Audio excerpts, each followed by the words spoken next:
Good afternoon, dear students. Myself, Vikas Sinha, Faculty of English, Sure Success Center. Today I am before you with a very important chapter, and that has been mentioned on the board as you are watching right now. ये जो chapter है syntax, this is also known as subject verb agreement. In most of the books, this chapter is not found, and somewhere it is written syntax and somewhere it is written subject verb agreement.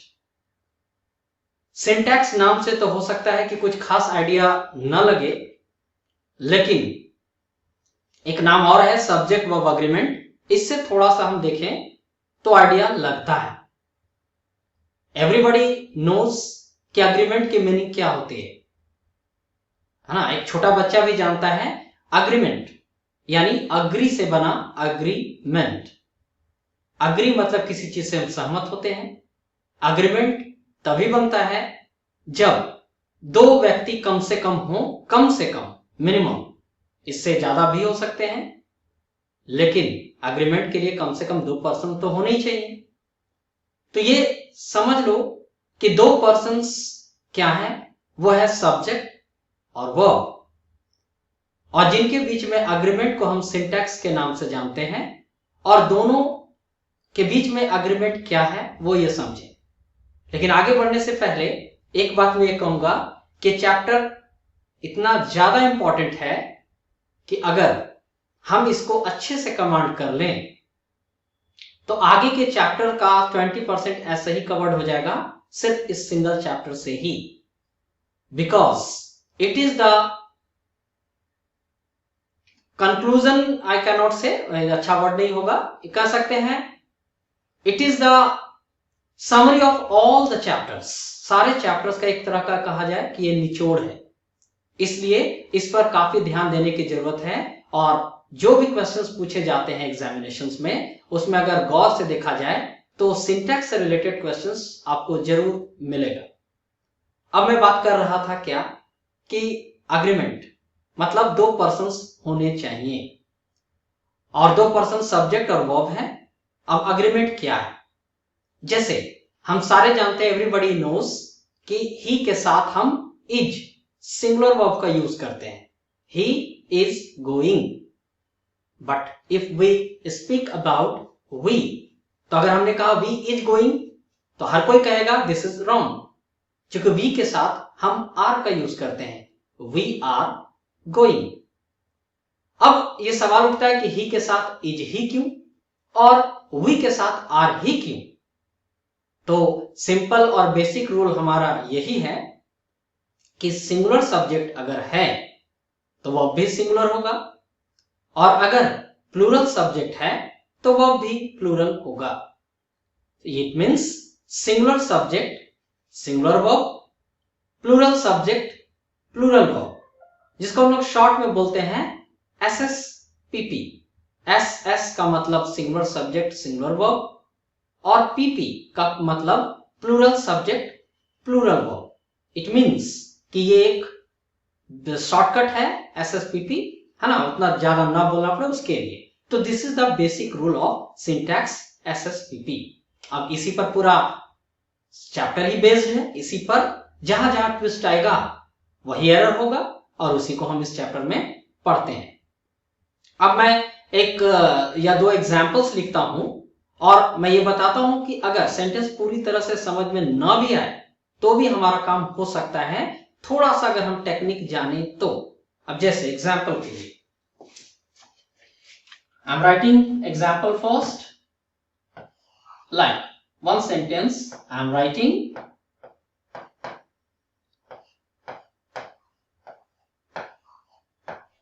The demand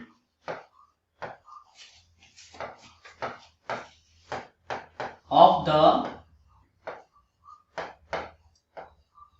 workers were not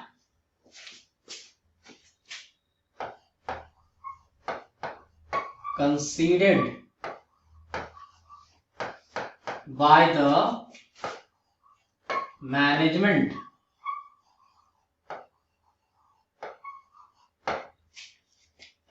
I am going to divide this sentence into four parts, and then in the fifth part, no error. In the examination, you will find this type of questions, and you are supposed to find out if there is an error in the sentence. There are four parts like A, B, C, D and E. Every sentence will have 5 parts. In the fifth part, no error will be mentioned. And if you have a good knowledge of grammar, you can make it. But everybody does not have command over grammar. So we need to go through all the portion of the grammar, but this chapter I already said to you that this is very important.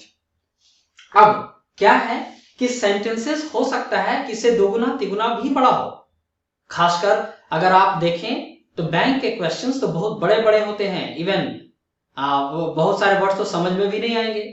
तो students खासकर उनके लिए जो कि Hindi background से आते हैं, उनके लिए बड़ा डिफिकल्ट हो जाता है। उनको लगता है कि हम अगर हम मीनिंग ना समझें तो हम कैसे बनाएंगे। तो अगर मीनिंग हम समझे या ना समझे, चूंकि most of the students have the problem in word problems, they have word problems, वो मीनिंग नहीं जानते, लेकिन वो बनाएंगे कैसे। अब सवाल ये है, इसके लिए अगर हमें जो बच्चे की चीज है, और वो क्या है, parts of speech. If we know how to identify parts of speech, we can solve it easily without going through the whole sentences. अब जैसे यहां पर देखो क्या, डिमांड, डिमांड नाउन और वर्ब दोनों है। क्योंकि डिमांड मतलब मांग भी होता है और मांगना भी होता है। डिमांड में देखो डिमांडेड, डिमांडिंग, डिमांड्स सब कुछ लगता है, और ये नाउन भी है जैसे। लेकिन यहां पर सवाल क्या है कि नाउन है या वर्ब है। तो ऑफ के पहले हमेशा नाउन ही होता है, इसका ध्यान रखा जाए, क्योंकि अगर ऑफ के पहले नाउन ना रहा तो एरर है। यानी अगर हमें पार्ट ऑफ स्पीच पहचानना आता हो तो हमें कोई प्रॉब्लम नहीं होगी। तो ये दिस इज अ नाउन, और ये ऑफ तो है ही। Again workers is a noun. तो अभी सेंटेंस क्या है कि स्टूडेंट को पूरा पढ़ना पड़ता है, समय भी ज्यादा लगता है, प्रेशर में गलती भी हो जाती है और समझ में हो सकता ना भी है। लेकिन noun of noun parts of speech के जानने के बाद ऑफ तो हमें दिखेगा ही, उसके पहले और बाद में अगर नाउन दिख जाए तो ये पूरा स्ट्रक्चर बन जाता है द नाउन ऑफ नाउन। और इससे एक नहीं 3 क्वेश्चन सॉल्व हो जाते हैं, और एग्जाम में एक ना एक तो पूछा ही जाना है। अब वो क्या, जैसे अगर नाउन ऑफ नाउन सेंटेंस में दिख जाए तो इससे 3 क्वेश्चन, जिसमें 90% क्या है ये मैं बता रहा हूं कि 90% चांसेस है कि जो भी फर्स्ट नाउन है यानी कि डिमांड, सब्जेक्ट वही होता है ऑफ के पहले वाला नाउन। अगर ये सिंगुलर है या प्लूरल है ये पहले देख लेना है।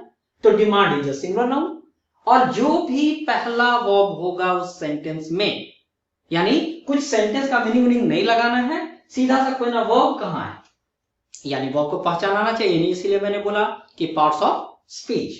तो डिमांड के साथ पहला वर्ब देखेंगे वर, जो कि डिमांड के हिसाब से वर ना होकर क्या होना चाहिए था, डिमांड वॉज, बिकॉज ये सिंगुलर सब्जेक्ट है। तो नेचुरली मैंने कहा था सिंगुलर वर्ब होगा, यही तो अग्रीमेंट है। तो यहां पे एरर हमें मिल गया, यानी पूरा सेंटेंस हम नहीं भी पढ़े तो फर्स्ट नाउन को देखकर हमने वर्ब को सॉल्व कर दिया, डिमांड वॉज। लेकिन एक बात ये ध्यान रखना है, वर्ब के हिसाब से डिमांड को डिमांड्स नहीं करना है, वर्ब के हिसाब से सब्जेक्ट को नहीं चेंज करना है, सब्जेक्ट के हिसाब से वर्ब को चेंज करना है। Subject is more important. Okay, तो this is called the SSPP rule. तो singular subject singular verb, 90% answer मिल जाएगा।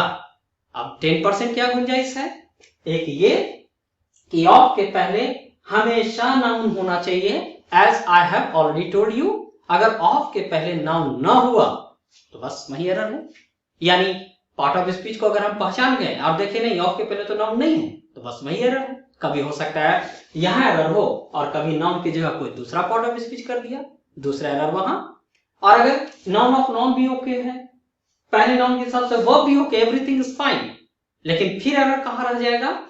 नाउन ऑफ नाउन में जो फर्स्ट नाउन है उसके पहले द का होना कंपलसरी है। अगर द नहीं रहा तो फिर वहां एरर है। यानी ये हो गया वर्ब का एरर, यहां पे हो गया नाउन का एरर और ये हो गया द आर्टिकल का एरर, यानी तीनों मिलाकर सिंटैक्स का एरर। इसीलिए मैंने कहा था कि ये सारे चैप्टर का निचोड़ है, summary of all the chapters, it is the combination of all the chapters. तो इससे 3 क्वेश्चंस हैं जो एग्जाम में एक ना एक तो मिल ही जाना है, और ये सब में कुछ ना रहा होगा तो फिर नो एरर तो लास्ट में बचता ही है। यानी इसका पूरा कंप्लीट सेंटेंस हो जाएगा the demand of the workers was not conceded by the management.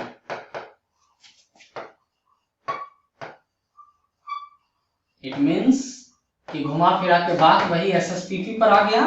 Demand singular subject S और was हो गया S, SS हो गया। यही अगर रहे